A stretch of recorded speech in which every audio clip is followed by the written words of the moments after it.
अस्सलाम वालेकुम।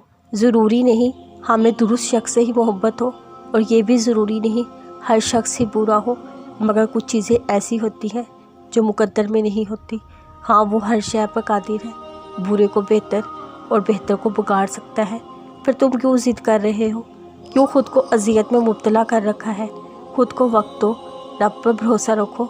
किसको कब और क्या देना है वो बेहतर जानता है, और दर हकीकत वो तुम्हें बेहतरीन से नवाजेगा इंशाअल्लाह। सुनो, उसका खून देर से नहीं पूरे वक्त पे होगा।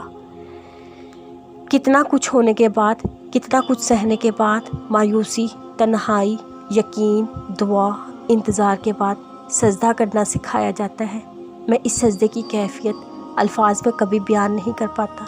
जब इंसान आखिरकार अल्लाह के रूबरू खड़ा होता है, वो सजदा इतना तकलीफ़दा होता है कि दिल चाह रहा होता है अभी ये सर सजदे में गिरे और रूह परवास कर जाए। उसके बाद वक्त का मंज़र अल्फाज में कैसे बयान हो सकता है?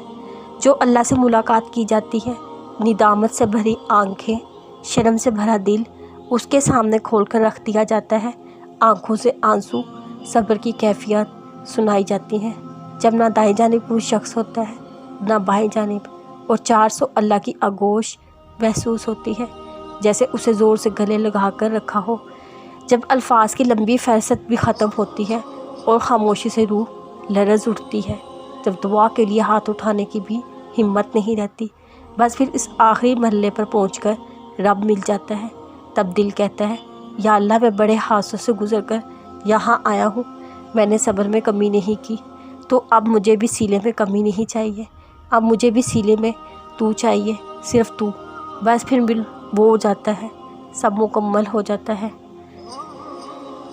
और जब तुम्हें लगे तुम कमज़ोर पड़ रहे हो, उस वक्त याद करना जब तुम अकेले थे, जब कोई नहीं था तुम्हारे पास, तन्हा थे तुम।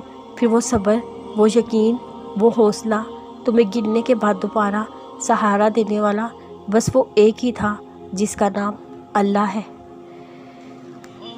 अल्लाह को अपनी खुशियाँ भी इसी तरह बताया करें जैसे अपने दुख बताते हैं। सब्र के बाद इंसान की मुलाकात एहतराम से होती है।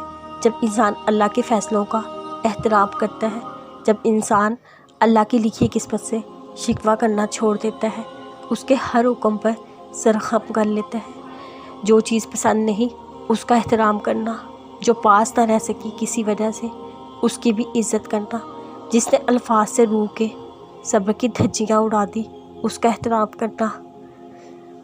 अल्लाह तो मिलता ही एहतराम से।